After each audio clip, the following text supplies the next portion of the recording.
Assalamualaikum warahmatullahi wabarakatuh, saudaraku dimanapun Anda berada. Saya berharap Anda semua dalam keadaan sehat dan bahagia. Pada kesempatan kali ini kita akan membahas topik yang menarik di channel Anamnesia. Selamat menyaksikan. Wassalamualaikum warahmatullahi wabarakatuh. Halo semuanya, selamat datang lagi di sesi bedah materi kita. Oke, kita langsung mulai aja ya. Pernah nggak sih kepikiran gimana caranya seseorang tuh bisa tetap tangguh, nggak hancur lebur waktu dihantam ujian hidup yang paling berat? Nah, materi historis yang bakal kita kupas kali ini ngasih satu konsep yang benar-benar luar biasa. Intinya, resiliensi atau ketahanan sejati dalam menghadapi badai kehidupan itu sebenarnya mengakar pada satu hal yang fundamental, iman yang dalam. Jadi, rute pembahasan kita kali ini cukup padat dan menarik. Kita bakal mulai dari membedah apa sih sebenarnya makna ketahanan dan iman itu. Terus kita bakal jalan-jalan menyusuri sejarah, mulai dari ujian keluarganya Nabi Nuh, iman Hajar di tengah gurun, perjalanan panjang Nabi Musa, sampai resiliensinya Maryam. Dan pada akhirnya kita bakal bermuara pada satu kesimpulan manis, gimana caranya kita bisa tersenyum pada takdir. Pendekatan ini bakal ngebantu banget buat kita paham anatomi ujian manusia. Oke, masuk ke bagian pertama. Makna dari ketahanan dan iman. Nah, sumber kita ini mengibaratkan hidup itu persis kayak kita lagi duduk santai di tepi sungai. Airnya terus ngalir kan? Dan air yang udah lewat nggak bakal pernah balik lagi. Ketahanan di sini tuh bukan cuma soal gimana kita bisa lari dari kematian, ya karena secara logika semua orang pasti mati kan? Tapi lebih ke gimana kita bisa tetap teguh, tetap istiqomah dalam kebaikan, sekeras apapun arus yang lagi nerpa kita saat itu. Ada satu pengingat yang menurut saya benar-benar luar biasa di sini. Hanya mereka yang bertuhan yang akan benar-benar bertahan. Ini mutlak banget. Gini, orang baik dan orang yang sombong, ujung-ujungnya ya sama-sama bakal meninggal. Tapi mereka yang punya imanlah yang bakal benar-benar bertahan. Bertahan dalam bentuk apa? Dalam bentuk warisan kebaikan dan jejak sejarah yang terus menginspirasi kita lintas zaman. Buat ngasih gambaran betapa rapuhnya kekuasaan dunia tanpa iman, coba dilihat perbandingan yang lumayan menggelitik ini. Di satu sisi, kita punya Raja Namrud. Dia berkuasa mutlak, penuh keangkuhan, dan itu berlangsung selama 400 tahun. Bayangin aja, udah berapa kali siklus pemilu tuh kalau di zaman sekarang. Tapi, tebak gimana kekuasaan raksasa itu bisa runtuh. Cuma gara-gara seekor nyamuk kecil. Nyamuk ini menyusup dan tamatlah riwayat sang raja. Jadi kelihatan banget kan, kalau kita cuma ngandelin kekuatan selain Tuhan, sebenarnya kita ini rapuh banget. Nah, sekarang mari kita melangkah ke studi kasus sejarah kita yang pertama. Ujian keluarga Nabi Nuh, atau gampangnya bisa juga kita sebut ini sebagai ujian lingkaran terdekat. Kalau dipikir-pikir, ujian Nabi Nuh ini benar-benar menghancurkan hati secara emosional. Beliau dapat penolakan keras dan tahu dari siapa? Justru dari orang-orang terdekatnya, istri dan anak kandungnya sendiri. Terus waktu banjir bandang yang dahsyat banget itu datang selama 40 hari 40 malam, coba bayangin hancurnya perasaan seorang ayah ngelihat anaknya sendiri tenggelam di depan mata tapi dia nggak bisa menyelamatkannya. Materi kita pakai analogi yang pas banget buat ngegambarin ini. Benih tanaman yang kualitasnya super bagus sekalipun, kalau ditanam di tanah yang gersang, ya tumbuhnya coba bakal jadi kaktus. Pelajaran spiritualnya benar-benar nampar kita sih, bahwa ikatan darah itu ternyata nggak menjamin adanya ikatan spiritual.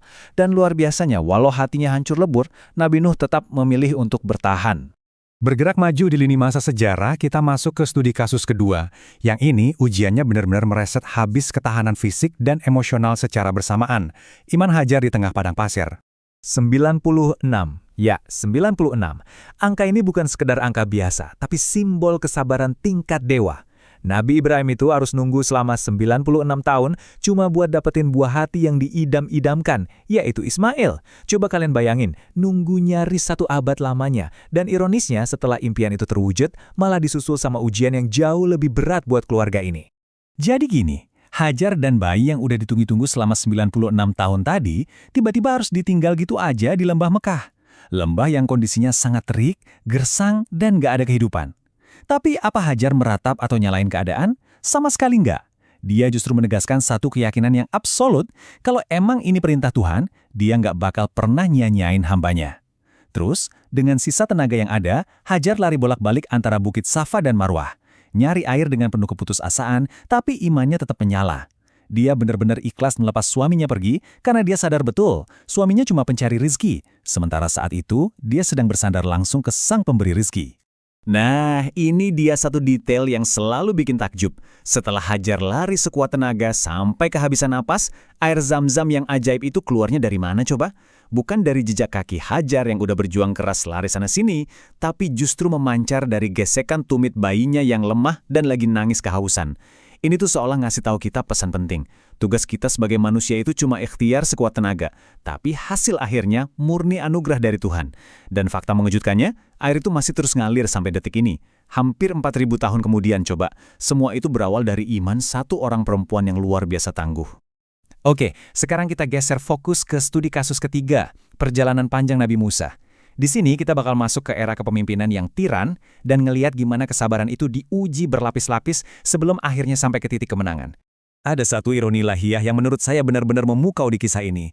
Jadi Firaun ini kan penguasa yang kejam abis. Dia rela ngebantai ribuan bayi tanpa ampun cuma buat ngamanin tahtanya. Tapi ujung-ujungnya apa? Tangannya sendirilah yang mungut bayi Musa dari sungai Nil, ngebawa dia pulang ke istana dan ngasih dia makan. Dia benar-benar nggak sadar kalau dia lagi ngebesarin sosok yang kelak bakal menghancurkan kerajaannya, tepat di dalam rumahnya sendiri. Ini sih skenario yang cuma bisa ditulis sama sang penulis skenario utama, ya kan? Tapi tunggu dulu, pahlawan kita ini nggak ujuk-ujuk langsung siap mimpin loh, butuh waktu 10 tahun. Ya, Nabi Musa harus menghabiskan 10 tahun hidupnya buat jadi pengembala dombanya Nabi Syuaib. Kenapa harus lama itu? Nah, sumber kita nyebut masa 10 tahun ini tuh ibarat fit and proper test alias uji kelayakan dan kepatutan. Ngurus domba itu ngajarin Nabi Musa level kesabaran ekstrim yang nantinya bakal dia butuhin banget buat memimpin dan ngadepin sifat keras kepala dari sebuah bangsa yang besar. Kalau kita bandingin akhir cerita dari warisan dua tokoh ini, kontrasnya kerasa banget. Nabi Musa yang bertahan murni karena imannya, namanya dihormati melintasi berbagai agama besar di dunia sampai hari ini. Di sisi lain, Firaun, dia mati tenggelam di Laut Merah dengan cara yang memalukan. Dan materi kita ngebahas satu detail visceral yang luar biasa. Sisa garam masih ditemuin di dalam paru-paru mumi Firaun. Itu jadi bukti fisik yang abadi kalau sekeras apapun dia ngaku sebagai Tuhan tertinggi, itu nggak bisa nyelamatin dia dari rasanya tersedak air asin di detik-detik terakhir hidupnya. Lanjut yuk, kita melangkah ke studi kasus keempat sekaligus yang terakhir dari catatan sejarah kita, resiliensi Maryam menghadapi ujian. Kalau tokoh-tokoh sebelumnya tuh ujiannya lebih ke arah fisik atau kepemimpinan, nah ujian Maryam ini langsung menghantam ke area harga diri dan stigma sosial. Evolusi ujian yang dilewatin Maryam ini benar-benar nguras batin. Bayangin aja, dia dibesarin dalam kesucian absolut di mihrab, bahkan dikasih keajaiban berupa buah-buahan segar di luar musimnya langsung dari Tuhan. Tapi, badai terbesarnya justru datang dalam bentuk penghakiman masyarakat dan fitnah kejam, gara-gara dia mengandung tanpa seorang suami. Terus gimana respons Maryam? Benar-benar elegan.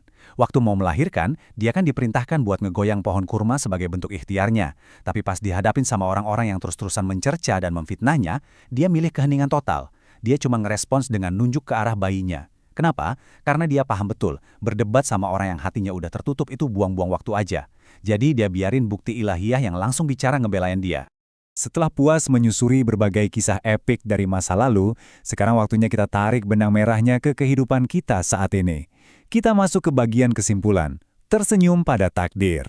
Buat ngehubungin sejarah masa lalu sama realitas kita hari ini, coba deh kita simak anekdot personal dari penceramah di sumber materi kita ini. Beliau cerita tentang pasang surut nasibnya. Mulai dari udah susah-susah belajar jauh sampai ke Maroko, pas pulang dan ikut tes CPNS, pertanyaannya malah soal logika, tono dan tini yang sama sekali nggak relevan sama ilmunya. Belum lagi masa-masa suram pas dia dapat 17 kali penolakan kerja berturut-turut. Kalian tahu nggak, file penolakannya itu masih dia simpan di laptop sampai sekarang loh, buat pengingat. Tapi karena beliau milih buat terus bertahan dan percaya penuh sama skenario Tuhan, rentetan kegagalan itu justru ngebawa beliau berdiri sebagai pembicara terhormat yang bahkan sampai diundang khusus oleh Sultan Brunei. Ini jadi bukti nyata kalau naruh kepercayaan sama skenario Tuhan, itu ujung-ujungnya pasti bakal berbuah manis. Nah, cerita tadi ngebawa kita ke satu pertanyaan yang lumayan memancing pikiran nih. Apakah kalian saat ini udah bisa tersenyum nerima takdir kalian? Coba deh direnungin bentar. Apapun masa sulit yang lagi kalian hadapin sekarang, entah itu ditolak kerja, masalah keluarga, atau krisis apapun itu, sadarilah satu hal. Semua itu cuma satu babak kecil dari sebuah teater raksasa yang lagi disutradarai dengan super presisi oleh Tuhan. Sebagai penutup dari obrolan kita hari ini, mari kita kembali ke kutipan puitis yang di awal tadi. Hidup ini ibarat duduk di tepi sungai, air terus berlalu, dan apa yang telah berlalu takkan pernah kembali. Arus sungai kehidupan itu pasti bakal terus bawa cobaan yang silih berganti. Ujiannya Nabi Nuh udah lewat, masanya Nabi Ibrahim udah lewat, eranya Nabi Musa juga udah berlalu, semuanya tuh cuma layaknya air yang mengalir. Tapi, pelajaran terpenting yang harus banget kita jadikan pegangan hari ini adalah Cuma mereka yang punya fondasi iman yang kuat yang bakal bisa tetap duduk teguh di tepi sungai itu. Mereka nggak bakal hancur oleh waktu, bakal mampu bertahan ngelewatin berbagai arus penderitaan, dan pastinya bakal ninggalin jejak kebaikan yang abadi. Terima kasih banget ya udah memfokuskan perhatian kalian bersama saya di sesi bedah materi yang seru ini. Tetaplah bertahan, teruslah belajar, dan sampai jumpa di pembahasan kita yang nggak kalah memukau selanjutnya. Apabila Anda suka dengan konten dari Anamnesia, segera tekan tombol subscribe dan like, serta nyalakan lonceng notifikasi agar Anda tidak ketinggalan update konten berikutnya. Terima kasih.